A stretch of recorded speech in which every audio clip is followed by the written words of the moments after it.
Olá, bom demais ter você por aqui. A Câmara dos Deputados admitiu, por 367 votos a favor e 137 contrários, a abertura por parte do Senado de processo de impedimento contra a presidenta Dilma Rousseff.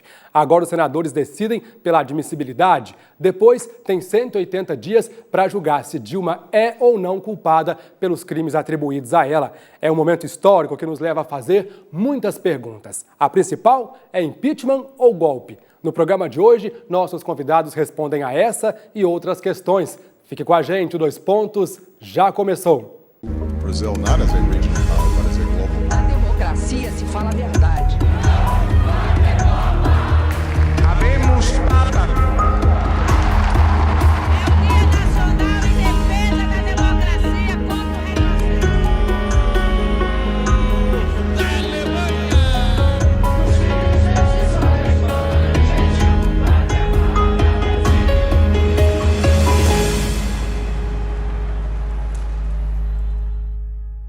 Olá, sejam muito bem-vindos, sejam muito bem-vindas ao 2 Pontos de hoje. A discussão é sobre o processo de impeachment da presidente Dilma Rousseff. Estou recebendo o Márcio Luiz de Oliveira, professor adjunto do Departamento de Direito Público da Faculdade de Direito da UFMG. Obrigado, Márcio, por sua presença. Eu que agradeço. Estamos recebendo também o Marcelo Catone de Oliveira, professor associado do Departamento de Direito Público da Faculdade de Direito da UFMG. Obrigado por sua presença. Muito obrigado. Bom, a primeira pergunta é saber se impeachment é golpe ou não, é um dispositivo previsto na Constituição. Bom, o golpe é quando você tem a destituição do governo por mecanismos não previstos na Constituição.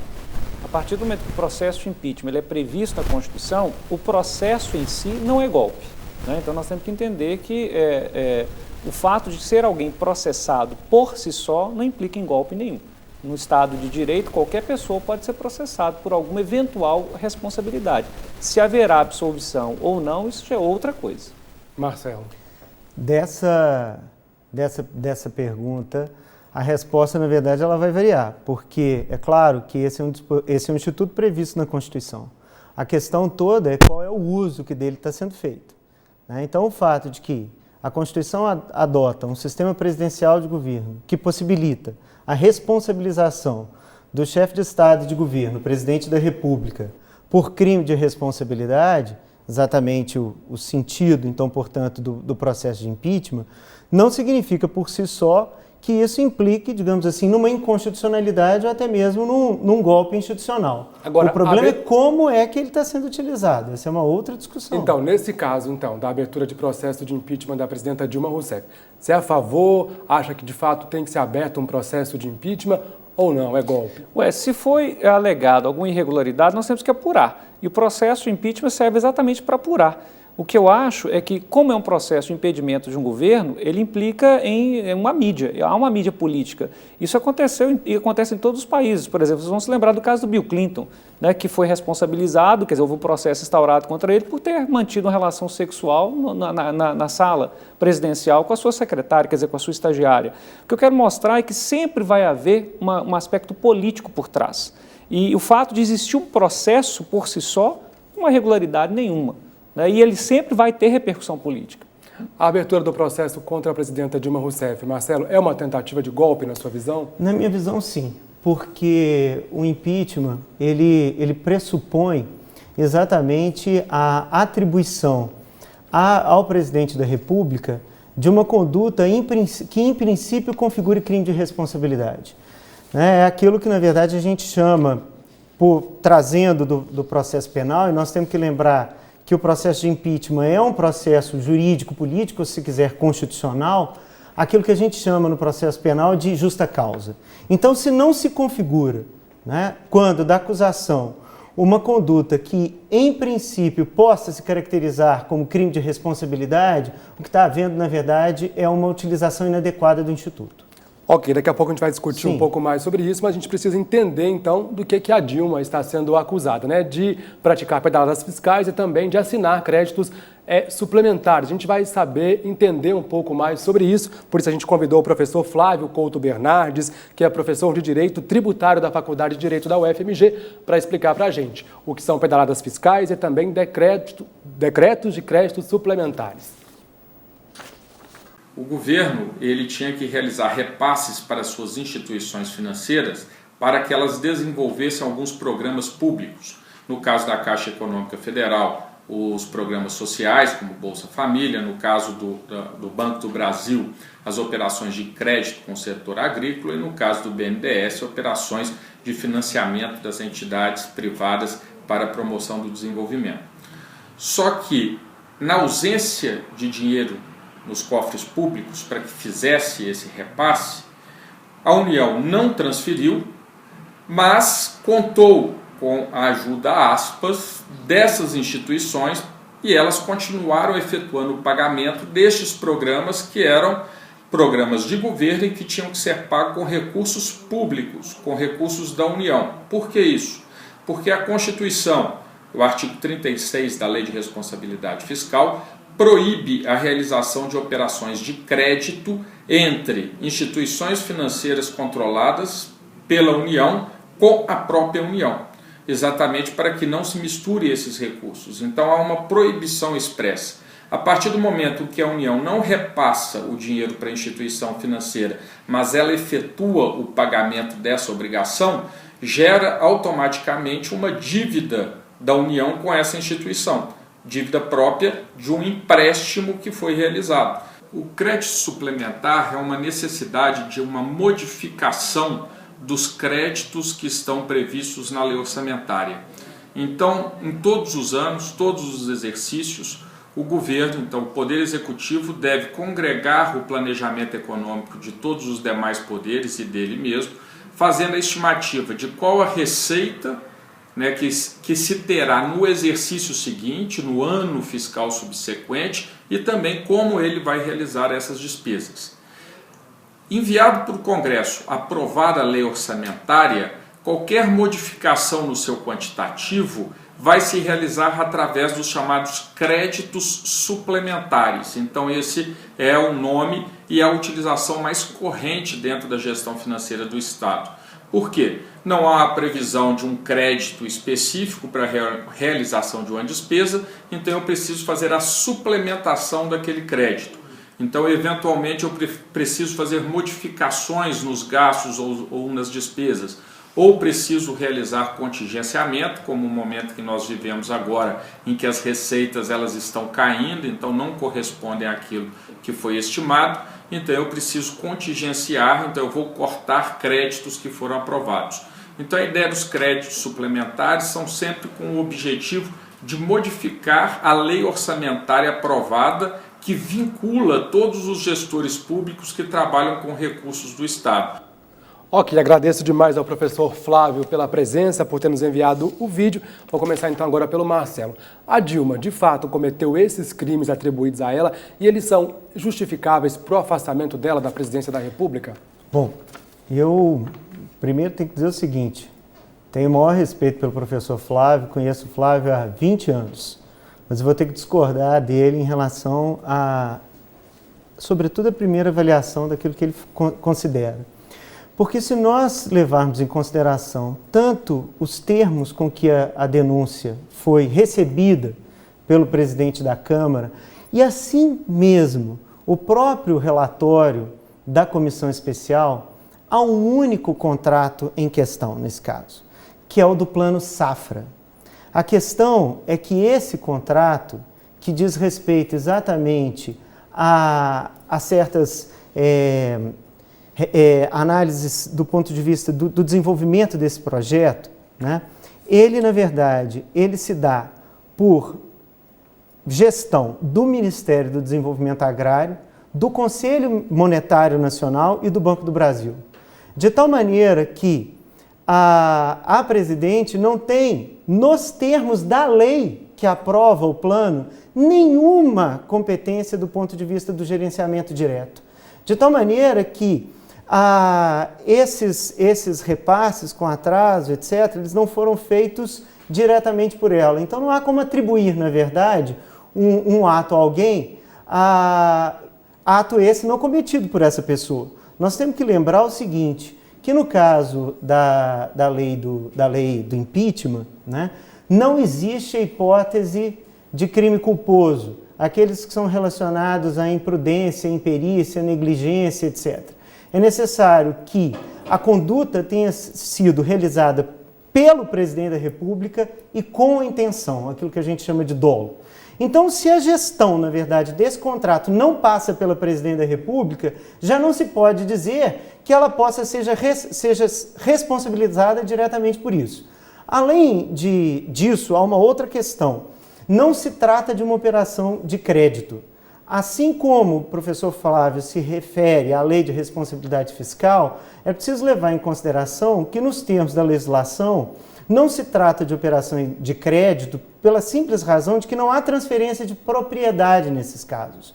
O que aconteceu foi uma obrigação secundária gerada pelo atraso no repasse pelo Tesouro Nacional a um banco, que nesse caso é o Banco do Brasil. Estou falando do plano, exatamente do plano Safra. E tem uma outra coisa. O problema é que se a gente vai à lei do impeachment, o que a lei do impeachment proíbe são operações de crédito não autorizadas em lei com outros entes da federação ou com membros da sua administração indireta. Nesse caso, não tem outro membro da federação, não tem membros da administração indireta, ou seja, não se trata de um ato cometido pela presidente, não se trata de um ato de operação de crédito, não se trata de ato não autorizado, não se trata de ato realizado com outros entes da federação ou com a administração indireta. Ok, Márcio, sua opinião. Bom, primeiro nós temos que entender que o que acontece no dia a dia, chamada pedalada fiscal, ela ocorre de uma situação muito particular. Nos primeiros meses, nos primeiros dias do mês, o que acontece no dia a dia das gestões públicas é que elas recebem uma quantidade de impostos grande do final do mês anterior e do início do mês que se vai pagar as contas. E todo governo, em média, até por volta de metade do mês, até por volta do dia 12, 13, 14 do mês, ele tem recursos em caixa e paga as suas dívidas, que são normais, corriqueiras, dívidas cotidianas, com pagamento de salários, né, com pagamento, eventualmente, de prestação de serviços, compra de materiais, etc. E depois, durante um tempo, os governos ficam sem recursos, mais ou menos por volta de uns 10 dias, por causa da entrada de recursos que vão ser comuns de acontecerem no final do mês. E quando volta, mais ou menos por volta do dia 25, esses recursos estão disponibilizados em caixa de novo. Bom, o que acontece? O que acontece é que quando os governos, então, muitas vezes, eles precisam dos bancos para fazer os pagamentos. Então, é isso que o professor Marcelo está falando, que não foi um empréstimo. Mas como funciona? Os governos, eles pagam as suas dívidas, inclusive com funcionários públicos, pagamento de vencimentos, nós somos servidores públicos, nós sabemos disso. Nós recebemos por meio de algum banco. Esses bancos, ou são bancos oficiais, ou são bancos privados que são contratados. Mas no caso dos bancos oficiais, o que vai acontecer é que durante mais ou menos alguns dias, 10 dias, esses bancos eles continuarão pagando as contas do próprio governo ao qual ele está vinculado, sem que isso caracterize empréstimo. O problema central ali, e no caso específico do Banco Safra, é que o que se teria dito, e um dos motivos seria esse, é que a presidente, por exemplo, quer dizer, não a presidência, mas o Ministério, e aí está a questão da presidência da República, o Ministério teria permitido que no final do mês o recurso não fosse devolvido ao banco. Portanto, nós viramos um mês e o banco não recebeu esse recurso. E isso se estendeu por 4 meses seguidos.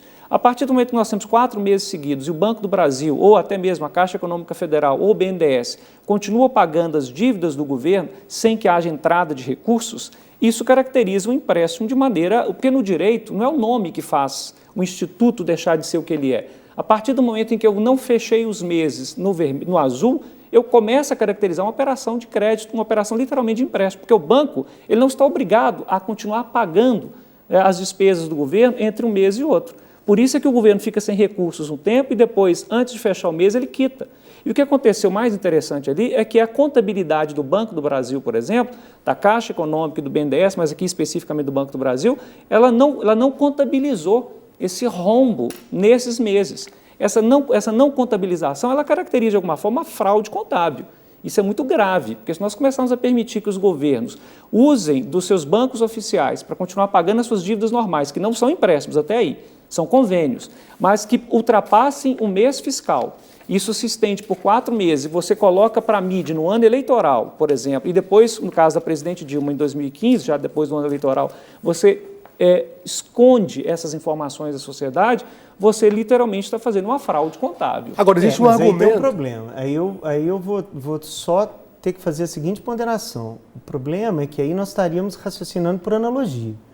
Porque o problema é que, nesse caso, a lei do impeachment é muito clara. Ela está falando de operações de crédito não autorizadas, realizadas com outros entes da federação ou com a sua administração indireta. Se nós começarmos no Brasil, a dizer... administração indireta. Da própria União, Então, não de outros bancos, não de outros entes. Mas a administração da indireta dela mesma, com outros entes da federação. Mas o problema é que a lei ela vai dizer que não é, que na verdade o que não pode ocorrer é operações de crédito não autorizadas em lei com outros entes da federação. Ou sua administração. Não, ou da administração indireta destes entes, desses outros entes. Dos seus próprios entes, Não, inclusive. ela diz dos seus. Bom, essa palavra dos seus entes... Não, o problema é um problema de redação, mas aí é um problema de redação da lei. Mas aí é que está a questão. Mas qual sentido eu teria não praticar? Sim, a questão é que a operação de crédito, Márcio, você sabe disso, ela tem um conceito específico. Se nós começarmos a alargar o sentido dessa expressão, nós passamos exatamente a construir um raciocínio por analogia ou por interpretação extensiva vedado pelo direito penal. Mas só um minutinho. Aí agora eu vou fazer uma observação. Nós temos que começar a pensar o seguinte: o processo de impeachment, o crime de responsabilidade, chamado crime de responsabilidade, não tem nada a ver com o direito penal. Eu acho que esse é um grande equívoco que os juristas cometem. Tanto é que a Constituição prevê 2 foros de julgamento. Se há crime, é julgamento no Supremo Tribunal Federal com autorização da Câmara. Se há a prática do chamado crime de responsabilidade, é o Senado quem vai julgar com autorização da Câmara. Então, o que acontece? O chamado crime de responsabilidade, na origem dele, é porque o próprio chefe de governo ele era irresponsável criminalmente. Então, você tinha que ter um mecanismo de responsabilizá-lo que não por uma prática de um crime. E o termo crime ele é indevido, ele aparece na Constituição brasileira como crime, mas tecnicamente ele não é. O processo de impeachment é uma responsabilização político-administrativa por uma conduta indevida do chefe de governo quanto à administração pública. Tanto é que, se você pegar a lista que nós temos lá, todas envolvem práticas que são questionáveis frente à Constituição e à administração pública. Tanto é verdade que a maioria dos chamados atos, né, que são praticados como considerados crimes de responsabilidade, também tem algo próximo disso, tipificado como crime comum. Tanto é o caso do presidente Collor, o ex-presidente Collor, que teve o processo de impeachment e depois respondeu criminalmente no Supremo Tribunal Federal pelos mesmos atos que teriam gerado o seu processo de impedimento. E no aspecto criminal ele foi absolvido.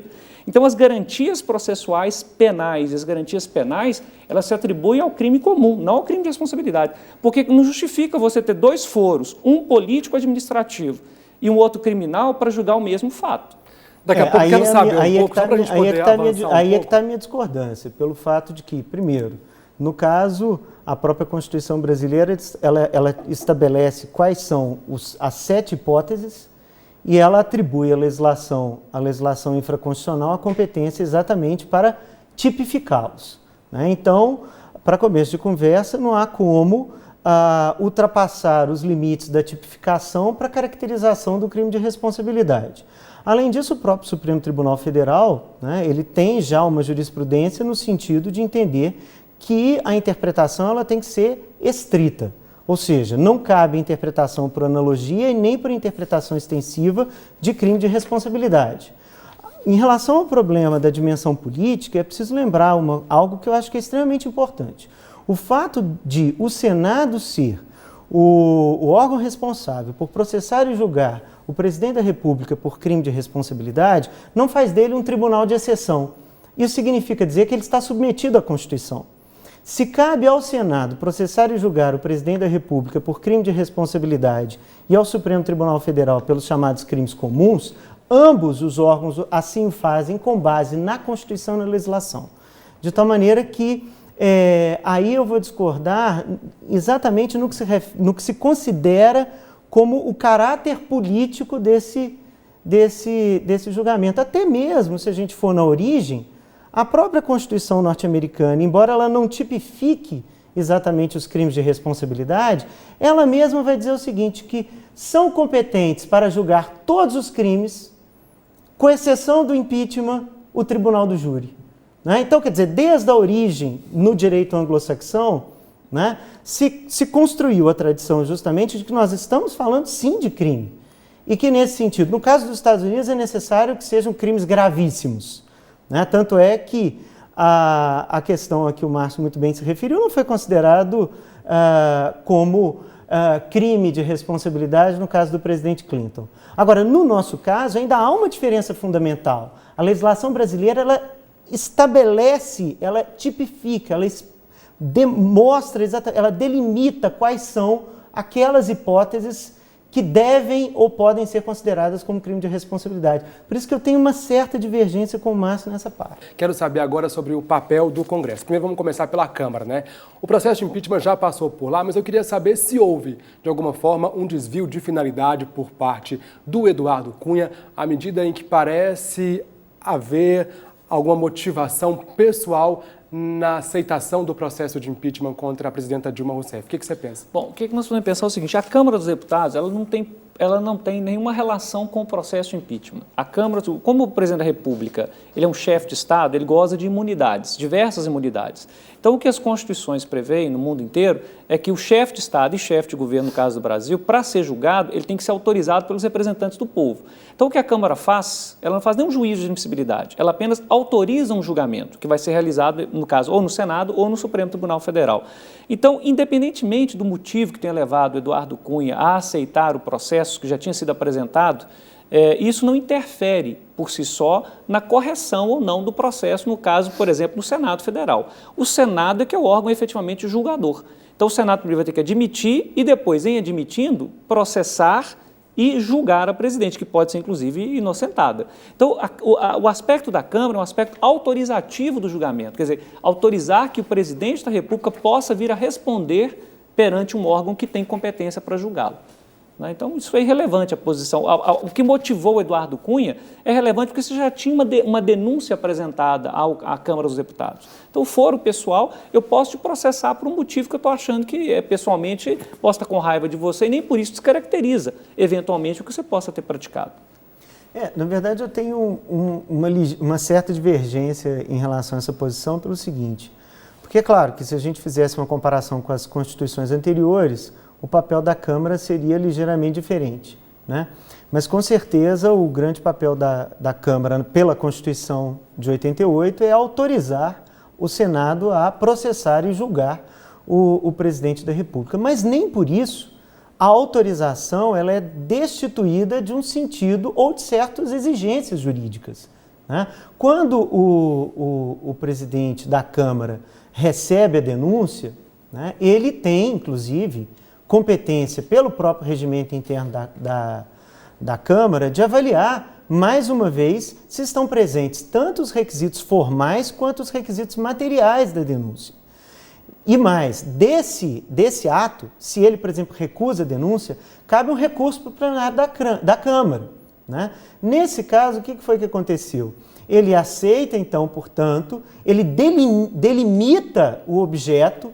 Vejam bem, então a autorização, ela não é uma autorização ampla, ela é uma autorização nos termos em que, num primeiro momento, a denúncia é recebida.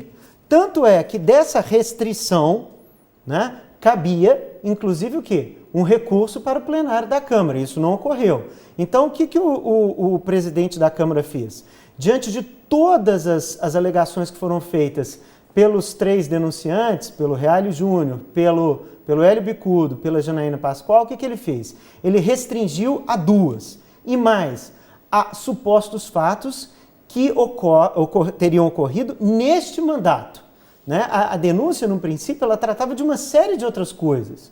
Então, o que ele faz? Ele delimita, fecha o objeto e, além disso, ele, então, é necessário que haja nomeação, então, portanto, de uma comissão especial que vai exatamente o quê? Analisar se, em princípio, caberia ou não à Câmara autorizar. E é claro que quando o parecer, então, ele é elaborado pela comissão, aprovado pela comissão e encaminhado ao plenário, é com base neste parecer ou por referência a esse parecer que o plenário deverá decidir se autoriza ou não.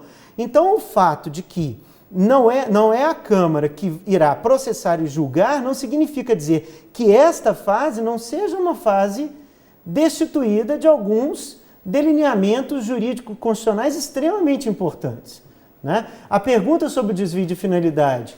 Nós temos um colega, por exemplo, eu faço aqui a minha homenagem a ele, o professor Thomas Bustamante, que entende que houve desvio, sim, de finalidade. Em razão do fato exatamente do quê? De que havia um processo de cassação instaurado perante a Comissão de Ética da Câmara, né? E quando exatamente há uma mudança do posicionamento do governo em relação digamos, aos destinos do presidente da Câmara nessa comissão, ele mais que depressa, então, despacha o pedido de impeachment. Então é necessário considerar essa sua pergunta dentro do contexto em que a questão está institucionalmente posta.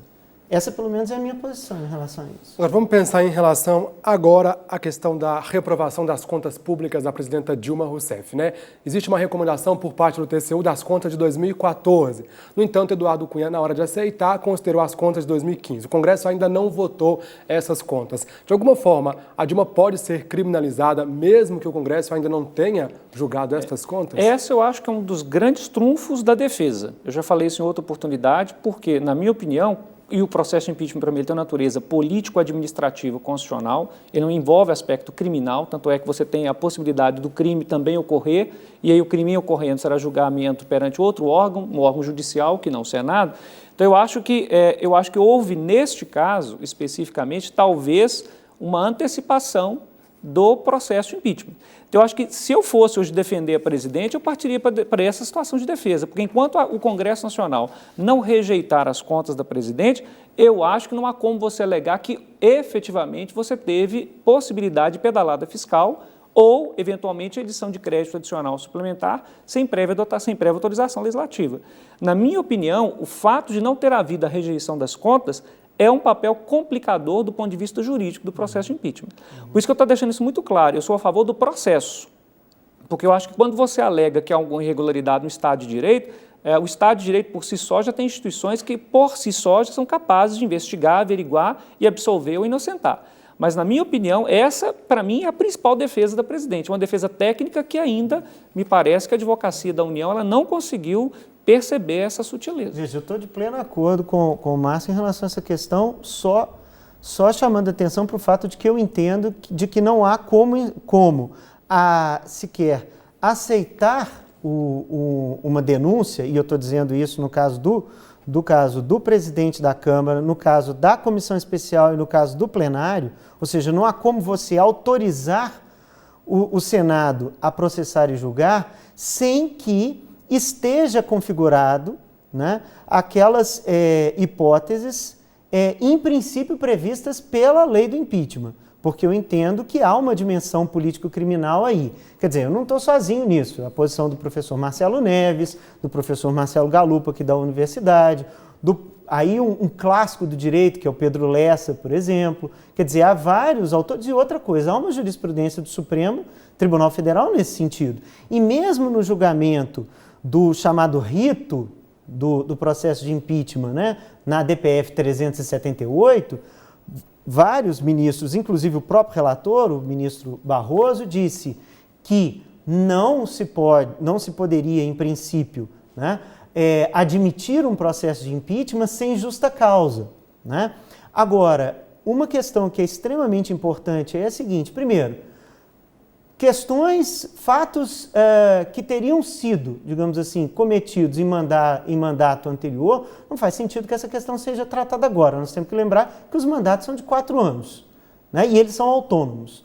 Sobre a questão de 2015, seja no que se refere ao caso do plano, não do banco, mas do plano Safra, que é administrado pelo Ministério de Desenvolvimento Agrário, pelo Conselho Monetário Nacional, com a participação do próprio Banco do Brasil, e no caso dos decretos suplementares, que nós não falamos dos decretos suplementares, né Márcio? Decretos suplementares, nós temos que lembrar o seguinte: nós só temos como saber se houve violação das metas e descumprimento da legislação orçamentária no final do exercício financeiro. Nós temos que lembrar que, nesse caso, isso é comum em todos os estados da federação, isso acontece. A necessidade de abertura de créditos suplementares é prevista pela própria lei orçamentária plurianual. Então, não há nada de errado na abertura de créditos suplementares ou daquilo que o professor Flávio chama de contingenciamentos, né? A questão central é que O próprio Congresso Nacional, em fins de 2015, consolidou esses seis decretos suplementares por meio de uma lei, a Lei 13.199, de tal maneira que o Congresso, na verdade, ele reestabeleceu as metas e reconheceu validade, né, a esses decretos suplementares. Isso não tem nenhuma novidade do ponto de vista da administração pública. Isso é feito em qualquer estado do país, né? Então, e decretos suplementares servem exatamente para quê? Para correções pontuais, né, diante de situações de desequilíbrio econômico, né? Então, é só para poder pontuar essa questão. E concordo com o Márcio, que é muito complicado, por exemplo, dizer que haveria exatamente descumprimentos, né, por parte do Congresso, sendo que o Congresso, ele mesmo ainda não julgou as contas de 2015. Agora, há um outro argumento por parte do governo de que governos estaduais e também governos federais anteriores, ou seja, de Lula e de Fernando Henrique, também cometeram alguns crimes semelhantes. De fato, isso é verdade? Procede? Por que não houve um processo de impeachment contra não só os ex-presidentes, mas também com governadores? O que há de diferente e Primeiro semelhante? É o seguinte, a chamada pedalada fiscal, do jeito que ela está sendo apontada em relação ao presidente Dilma, ela só é possível quando o ente da federação tem seus bancos. Então, desde o momento que nós remodelamos o sistema financeiro brasileiro, nos anos 90, os estados praticamente perderam seus bancos. Um ou outro estado permanece com um banco. Nós tínhamos 17 estados com bancos estaduais. Minas Gerais, por exemplo, tinha 3 bancos, que era na época Minas Caixa, o Crédito Real e o Benj, que hoje não existem mais. Então, é impossível você falar de pedalada fiscal no caso do estado de Minas Gerais, porque o Estado não tem banco mais oficial há muito tempo, há mais de década, tá certo? Então, para ter a chamada pedalada fiscal, proibido pela lei de responsabilidade fiscal, é preciso que o banco seja do ente da federação. Então, no caso, o Banco do Brasil, a Caixa Econômica Federal, o BNDES, são da União. O único banco que Minas tem é o BDMG, só para te lembrar que é um banco de fomento, semelhante ao BNDES. Então, o que nós temos de interessante aqui é o seguinte, os municípios não têm como fazer pedalada fiscal, porque o município não tem banco no Brasil. E de mais ou menos uns 15 anos para cá, nós saneamos o sistema financeiro brasileiro, porque antes eles podiam fazer, era um caos total. Agora, esse tipo de conduta ele só é possível em pouquíssimos estados da federação e ainda na União. Agora, o caso específico da pedalada fiscal, que foi, entre aspas, praticado pelo Fernando Henrique Cardoso, pelo presidente Lula e pela presidente Dilma também, nos 2 primeiros anos do mandato, de não haver a chamada irregularidade, é porque o banco ele era utilizado apenas para pagar as contas cotidianas do governo dentro daquele mês. Aquilo que eu te acabei de falar, o governo recebe recursos e ele fica sem esse recurso na metade do mês. Ele volta a ter recursos de novo em caixa no fim do mês. Então ele fica mais ou menos 10 dias, por volta de 10 dias, sem recurso em caixa, que é normal em todas as gestões. E o que o banco fazia? O que os governos faziam? Eles usavam, então continuavam pagando seus créditos, suas dívidas cotidianas, mas no final do mês, com a entrada de recurso, o recurso era alocado ao banco e se fechava o mês no azul. O que se alega de irregularidade, aí que está a gravidade do problema, se ele efetivamente existiu, é que isso foi passado mês a mês, por 4 meses seguidos, sem que fosse contabilizado. Daí é que haveria uma caracterização de empréstimo irregular, tá certo? Então, quando se fala que Fernando Henrique fez, o Lula fez e a própria Dilma fez nos primeiros 2 anos, está tudo bem, isso é absolutamente normal no dia a dia de administração. Mas chega no final do mês, você fecha, porque aquilo não é considerado empréstimo. Aquilo é simplesmente movimento cotidiano do dia a dia das despesas do Estado. A minha discordância está justamente em caracterizar isso como operação de crédito. Porque a operação de crédito, pela própria lei de responsabilidade fiscal, ela envolve transferência de propriedade. É o caso do mútuo, por exemplo, da relação com os mutuários. Nesse caso, não há transferência de propriedade. O que há, na verdade, é um atraso no repasse. E, na verdade, a obrigação que é gerada é uma obrigação secundária. Ela não é o objeto principal da relação. Então, nesse sentido, fica complicado você caracterizar isso como operação de crédito quando a própria legislação estabelece quais são os critérios para a definição do que seja uma operação de crédito. Então, essa é a primeira questão. A segunda questão, eu insisto, que só é possível, na verdade, caracterizar como crime de responsabilidade se uma operação de crédito for não autorizada e se ela for realizada com outros entes da federação. Porque qual que é o sentido, na verdade, desse dispositivo da lei do impeachment? É exatamente garantir o princípio federativo. É fazer com que exatamente a União, né, ela não chantageie financeiramente os demais entes. Agora, para vocês verem como é que essa expressão é uma expressãozinha miserável, porque dentro dela parece que cabe de tudo. Descumprimento, por exemplo, de metas, né, ou de percentuais constitucionais, por exemplo, em matéria de saúde e de educação, hoje a grande mídia chama isso de pedalada fiscal também. A questão é saber o que é que está querendo chamar com pedalada fiscal. Outra coisa, essa é uma expressão que foi inventada no ano passado, que ela não existe. Ela não existe. É uma expressão completamente cotidiana. atécnica. Do mesmo jeito que qualquer tipo de atraso em repasse em contratos, envolvendo exatamente bancos públicos vira pedalada fiscal, qualquer coisa vira pedalada fiscal, inclusive descumprimento de percentuais constitucionais, por exemplo. Ok, vamos falar agora sobre um outro argumento, que é de que deputados, senadores que vão julgar a presidente Dilma Rousseff, que estão julgando aí o processo em andamento, são acusados e alguns suspeitos de desvio de dinheiro, enfim, né, de corrupção. Inclusive o próprio Eduardo Cunha. Isso, de alguma forma, tira a legitimidade do processo? Não, não tira, não. Até porque nós temos que pensar o seguinte, não estou aqui defendendo ninguém, porque no Estado de Direito todos que vão ser processados responderão pelos seus eventuais ilícitos. Agora, o fato de você ter uma pessoa que está sendo processada, mas ainda não condenada, e por si só você não deslegitima a função que ela exerce. Eu vou dar um exemplo muito simples. Se eu sou um professor, né, e como professor eu estou sendo processado, isso não me deslegitima de exercer minha função de professor enquanto eu não for condenado. Ou seja, eu continuo sendo professor. Para todo e qualquer fim, um deputado é um deputado, um senador é um senador, independentemente de estar respondendo a processo. Ele está ali exercendo funções e competências que lhe são próprias em razão do cargo que ocupa, independentemente de culpa ou que ele possa ter, até porque, não havendo condenação, não há que se falar que alguém efetivamente, enfim, ele continua titular do cargo. Né? Eu vou ter que dizer que eu concordo em termos, né, pelo seguinte, porque já há um pedido há mais de 4 meses, feito pelo Procurador-Geral da República, Isso eu concordo com o Marcelo, né, ao Supremo Tribunal Federal, pedindo o afastamento do presidente da Câmara, e até hoje o Supremo Tribunal não julgou. Ontem entrou, quer dizer, ontem digo, dia 26, né, de abril, entra em pauta no Supremo Tribunal Federal uma arguição de descumprimento de preceito fundamental para discutir, sabe o quê? Se é possível a gente entrar no cinema com aquela quantidade de pipoca para cima do saco de pipoca. Sabe quando a gente entra com um saco de pipoca e tem aquele monte de pipoca assim para cima? Pois é para saber se isso é ou não possível. Se isso é uma questão ou não que envolve segurança e uma questão constitucional relevantíssima. Quer dizer, uma DPF que vai tratar sobre excesso de pipoca dentro de um saco de papel para entrar num cinema é uma matéria relevante para o Supremo Tribunal Federal julgar. Mas já acusações gravíssimas ao presidente da Câmara, que é, querendo ou não, o segundo na cadeia sucessória, essa não é uma questão relevante. Então, isso me parece um absurdo. Desse ponto eu concordo com o Marcelo e acho que o Supremo é muito culpado. Não só o Supremo, como também o Tribunal Superior Eleitoral, pelo caos que, atualmente, pode falar que politicamente nós estamos nele.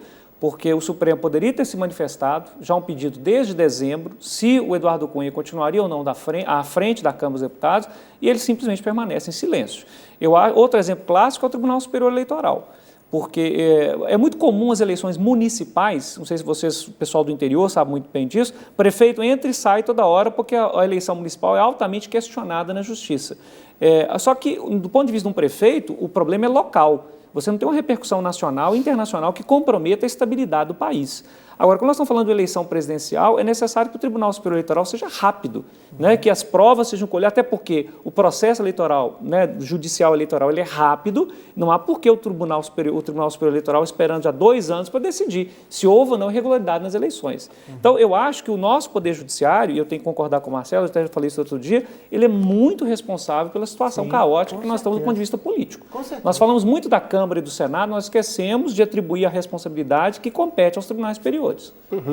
Outra questão, bem rapidinho, quero saber sobre o fato de vários deputados durante o processo na Câmara dos Deputados e principalmente na votação em plenário terem votado pela família, por Deus, vários argumentos, menos pelos crimes de responsabilidade. Isso tira a legitimidade, isso pode ser de alguma forma, fazer com que o processo seja anulado ou não? Não, na realidade, até porque é o seguinte, quando um deputado vai votar, ele não tem que justificar o seu voto. É como se fosse um tribunal do júri, em que o jurado vai lá e diz inocente ou culpado. Aí ele só tem que dizer sim ou não, ele não tem que justificar.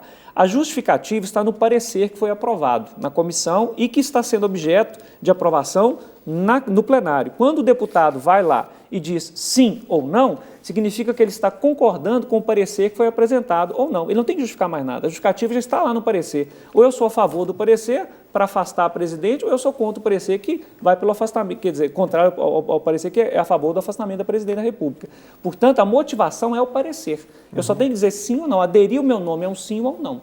Percebe? Então, isso é interessante porque aquilo lá é uma mídia. Né? E isso não deslegitima nem descaracteriza o processo. Do ponto de vista jurídico, estritamente jurídico, há que concordar com o Márcio em relação a isso. Por isso que eu insisti que essa primeira fase na Câmara ela tem uma série de consequências do ponto de vista jurídico. É extremamente importante que essa fase de autorização ela se dê regularmente.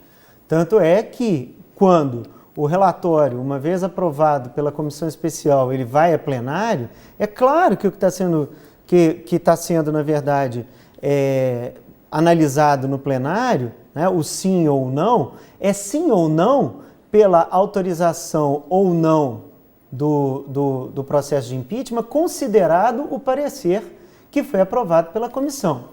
Então, e aí volta a questão do Supremo Tribunal Federal. O Supremo Tribunal Federal teve uma oportunidade de claramente dizer que o parecer da comissão teria que se reduzir estritamente às duas questões, ou seja, a abertura dos créditos suplementares e as operações de crédito, que haviam sido atribuídas à presidente quando da denúncia, considerando exatamente os termos em que a denúncia foi recebida pelo presidente da Câmara. Ou seja, o problema é que aquele relatório ele trata de tudo e de nada. E não caracteriza, inclusive, o que em princípio poderia ser crime de responsabilidade, inclusive no que se refere a essas duas questões. Quando esse parecer é questionado perante o Supremo Tribunal Federal, a posição do Supremo Tribunal Federal é de lavar as mãos. Ele reconhece que o parecer extrapola no seu objeto constitucional, porque foi exatamente o que ele disse naquela sessão do dia 14 para o dia 15 de abril, em 2 mandados de segurança, né? Mas ele recua e dizer, nós não vamos conceder a liminar nesses mandados de segurança, porque nós entendemos que todas as questões, para além das duas, são, digamos assim, argumentos secundários que não serão levados em consideração pelo plenário da Câmara quando da votação do relatório. Aliás, aí é que vem a grande questão. Quando da votação do relatório pela Câmara, né, ao justificar o seu voto, parece que 15, no máximo, se referiram àquelas que seriam, em princípio, hipóteses de crime de responsabilidade. Os 360 e tantos votaram por outros motivos que foram externados naquelas 8 horas de horror do ponto de vista político, que na verdade foi motivo de, digamos assim, de crítica no mundo inteiro, né? E que mostra exatamente o baixíssimo nível da nossa representação política hoje. Claro que esse é um problema que afeta, digamos assim, não tanto a questão da validade, mas a questão da legitimidade, sim, porque, na verdade, nós estamos vendo exatamente o quê? Quais são os motivos ou as razões midiáticas ou não que levaram, no momento da manifestação, aqueles deputados a votar em favor da aprovação do relatório que havia exatamente o quê? Se construído no sentido da autorização do impeachment. Então, é nesse sentido. Não, mas eu só queria dizer que o julgamento agora começa no Senado. E eu tenho muita esperança no ponto de vista técnico do Senado, até porque o relator escolhido, muito embora seja da oposição, ele é uma pessoa extremamente correta na sua posição de jurista, e seja qual for a posição que ele vai colocar no relatório, ela vai ficar realmente específica nos temas que foram suscitados. O senador Anastasia, ele é professor da Faculdade de Direito, ex-governador do Estado, ele foi gestor público e ele é muito técnico na hora de relatar. Eu acho até que, de todos os senadores, não podia ter caído nas melhores mãos, porque se ele tiver que apresentar um relatório ou a favor ou contra, ele será o mais técnico possível, o que vai, inclusive, facilitar qualquer discussão, seja a favor ou seja contra. Né? Ok, quero fazer daqui a pouco uma provocação em relação a isso, mas acho que existe um certo consenso de que o julgamento ele é político ou também político, né? Porque quem julga são deputados e senadores. Por isso a gente foi ouvir professores do Departamento de Ciência Política e também Econômica aqui da UFMG, que vão falar para a gente um pouquinho sobre as motivações políticas. Primeiro, a Elcimara Teles, dá só uma olhada. Nenhuma democracia, sobretudo em um sistema que seja presidencialista, a impopularidade produzida por uma má gestão econômica ou por uma percepção negativa da economia pode ser fundamento jurídico para a solicitação de impedimento, de afastamento, de cassação de chapa ou mesmo para a solicitação de renúncia. A democracia é algo que tem a ver com variáveis políticas, variáveis econômicas que produzem impopularidade, não podem ter como consequência a solicitação de um pedido de impeachment que é feito, sobretudo, sem fundamentos jurídicos sólidos, são muito frágeis. Em segundo lugar, a gente tem que pensar que na democracia, se trata disso, de garantir a democracia, os resultados das competições sempre são resultados certos. Então tem duas regrinhas básicas. A primeira regra é que não cabe a nenhum perdedor aderir ou não aos resultados. Um dos pressupostos é que na democracia você não escolhe aderir. A adesão aos resultados é um imperativo do jogo democrático, sobretudo quando as eleições foram limpas, foram realizadas sem nenhuma fraude. Então, cabe aos grupos perdedores aceitar os resultados. Isso nunca aconteceu.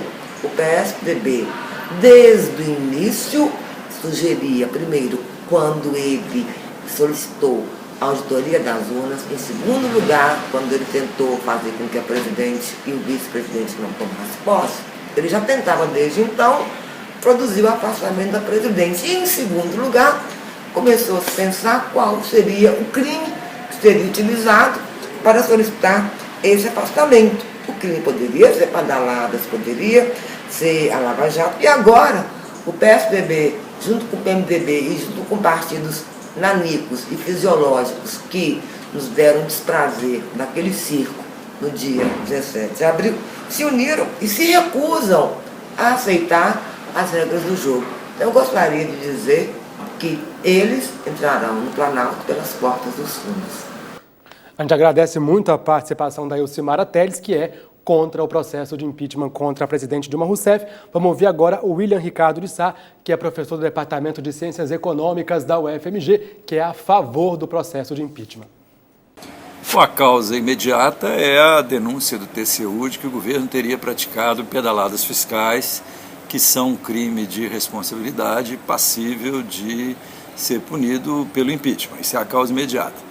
As causas mais profundas são o fracasso tanto político quanto econômico, especialmente econômico do governo, que julgou a economia brasileira numa trajetória de recessão muito profunda, numa trajetória de crise fiscal de difícil solução e num cenário de perspectiva de crescimento muito baixa e sem possibilidade de retomada a curto prazo. Quer dizer, o governo perdeu as bases de sustentação na sociedade para eventualmente ter como reagir ou ter como vencer essa proposta de impeachment. A ideia do golpe é um argumento, digamos assim, irrelevante, é um argumento de uso político. Quem definiria a qualidade ou a natureza institucional do procedimento de impeachment? Quem pode definir isso? Ele é perfeitamente previsto na Constituição e ele tem seguido todos os passos previstos na Constituição. Inclusive, ele tem sido muito questionado junto ao Supremo e o Supremo tem dado reiteradamente diretrizes para que o processo siga de uma maneira ou de outra. Então, até agora, não há O argumento do golpe, na verdade, é um argumento que tem sido usado, especialmente pela liderança do PT, no sentido de tentar construir uma narrativa que exima o PT de fazer uma autocrítica do seu fracasso político, do seu fracasso econômico e do seu equívoco no cometimento das pedaladas fiscais. Por que fazer essa autocrítica seria algo penoso?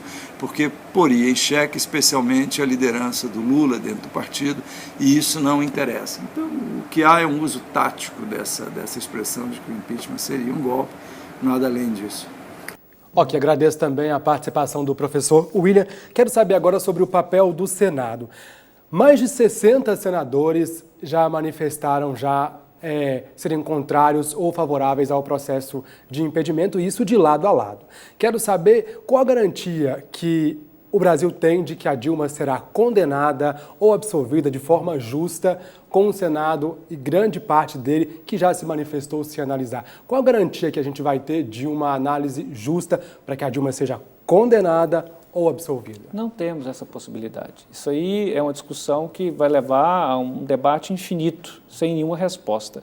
O que eu acho é que os senadores não deveriam ter feito isso, mas já que o fizeram, a minha esperança é que depois de apresentado o relatório e ouvidas as defesas, né, da presidente e as acusações, que eles possam efetivamente decidir com base no que foi discutido e que foi objeto do relatório, o que vier a ser objeto do relatório, apresentado pelo senador Anastasia.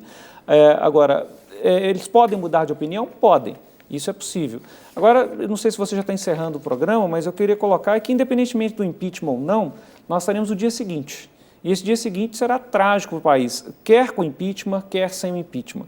Eu acho que está na hora das forças políticas do país se unirem. Eu acho que está na hora do PT, PSDB, PMDB e outros partidos, aliás, todos fisiológicos, ao contrário do que a professora acabou de dizer, são todos fisiológicos, do PT ao menor partido do governo, ao menor partido que está no Congresso Nacional.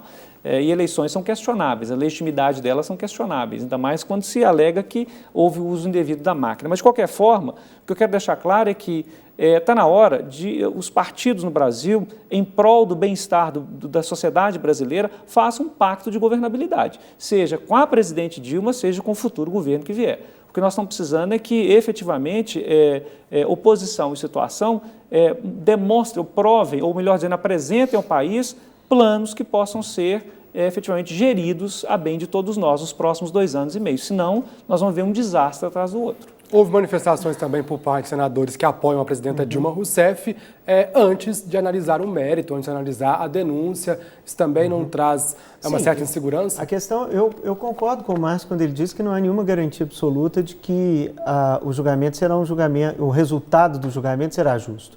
Na verdade, o que a gente pode garantir é essa possibilidade de um julgamento correto. Para isso é necessário que seja analisado de uma vez por todas se há ou não o requisito material necessário para a admissibilidade desse processo, aquilo que a gente chama de justa causa. Ou seja, se realmente as condutas que são atribuídas pela presidente configurariam, em princípio, crimes de responsabilidade. A questão é que o próprio relatório da Câmara não foi capaz de configurar isso, né, e deixou passar. Né? No caso específico mesmo, se a gente for levar em consideração algumas questões que foram colocadas, acho que pelos 2 professores que nós acabamos de ouvir, eu vou ter que discordar dos 2 em vários pontos, porque, para começo de conversa, há uma controvérsia, obviamente uma controvérsia constitucional aí, em que pontos de vista divergentes se colocam, uns que nós podemos considerar que sejam mais ou menos razoáveis, com certeza. Agora, por exemplo, dizer, como o professor William diz, que na verdade o que motiva o impeachment é exatamente uma certa discordância do ponto de vista político-econômico, ora, isso não é motivo para impeachment. Né? Esse motivo para tirar um primeiro-ministro, né? No sistema parlamentarista. Exatamente. Rapidinho, infelizmente vou ter que interromper, nós temos nós não estamos no parlamentarismo. Outra coisa, em relação à questão do TSE, há questões muito graves colocadas. Para começo de conversa, o TSE agora quer criar algo absolutamente absurdo do ponto de vista do nosso sistema eleitoral. Ele quer separar as contas da presidente e do vice-presidente, se esquecendo, na verdade, que essa eleição é por chapa. pelo menos, nós não estamos na Constituição de 1946, né? Em que há possibilidade de se votar no candidato a presidente de uma chapa e no vice-presidente da outra, de modo a justificar, por exemplo, caixas em separado. Isso é um absurdo. O caixa é um só. Né? 30 segundinhos para uma resposta aqui. Seguinte, em relação ao Temer, ele de fato cometeu os mesmos crimes que a Dilma cometeu e por que não está sendo julgado junto com ela? Enfim, rapidamente, por favor. Marcelo? Meu Deus, você quer 30 segundos para isso? Sim. Não, eu estou dizendo o seguinte, para começo de conversa, eu só posso responsabilizar por crime de responsabilidade o vice-presidente por atos que seriam sido cometidos no exercício da presidência, para começo de conversa. Né? E aí a questão de se saber é o seguinte, se os atos que ele cometeu no exercício da presidência configurariam ou não crime de responsabilidade, essa é uma questão. Eu acho que o que se alega, não o primeiro, a pedalada fiscal, entre aspas, ele teoricamente não teria praticado enquanto esteve no exercício da presidência, mas os créditos suplementares, eventualmente créditos adicionais, ele teria também editado alguns. Então, se atribui a presidente o ilícito por edição desses decretos, que é sim autoria da presidência da República, porque decretos são expedidos pela presidente, se ela tem conhecimento no que ela está assinando, isso é outra coisa. Agora, se atribui a ela a irregularidade de créditos adicionais ou créditos suplementares, ele também teria editado alguns. Então, a causa seria a mesma. Tá certo? Então, eu acho que também o vice-presidente responderia não pelas pedaladas fiscais, mas pelos créditos suplementares. Agora, para finalizar, Supremo Tribunal Federal, ele já foi chamado a arbitrar sobre o rito do processo de impeachment, né, a forma, mas sobre o mérito, ao que parece, ainda não. Quero saber, então, se ele pode fazer isso ou não, se ele vai fazer isso, se ele deve fazer isso, qual a opinião de vocês também, rapidamente, só responder por favor. Sim, eu acho que ele não vai, ele não deve, ele não pode. Só isso. Por que pode, rapidinho? Porque não é competência do Supremo de entrar no mérito na questão do impeachment, tá certo? Isso, a Constituição é muito clara, o processo de impeachment tem como órgão julgador o Senado Federal. O máximo que o Supremo pode fazer é aferir se garantias da presidência da República, da presidente da República estão sendo observadas. Ele não deve, ele não vai e ele não pode. Se ele fizer isso, aí nós estamos num processo grave de instituições mesmo no país. O que o Supremo Tribunal Federal pode analisar é se há ou não justa causa. Ele pode analisar se há o requisito material necessário para a admissibilidade do processo. E ele, inclusive, já sinalizou nesse sentido. Naquele julgamento do dia 14 para o dia 15, o presidente do Supremo Tribunal Federal, o ministro Ricardo Lewandowski, diz o seguinte: oportunamente poderemos vir a analisar essa questão. E todos os ministros simplesmente não fizeram nenhum tipo de objeção. Então, há ali, naquele julgamento, apesar de eles não terem deferido aquela liminar restringindo os efeitos do relatório, há ali uma dica, a da possibilidade de que o Supremo, uma vez seja admitido o processo no Senado, que ele venha analisar se realmente os requisitos, não apenas formais, mas materiais, estão ali previstos. Agora, eu pago para ver. Eu quero ver se ele vai fazer isso mesmo. Ok, eu conversei com o Márcio Luiz e com o Marcelo Catone. Quero agradecer muito a presença de cada um de vocês. Muito obrigado. Voltem outras vezes, tá bom? Ao programa. Muito obrigado. O programa de hoje termina aqui. Entre em contato com a gente, mande sua crítica, sugestão ou elogio para tvufmg@ufmg.br. Um grande abraço a todos e a todas e até a próxima.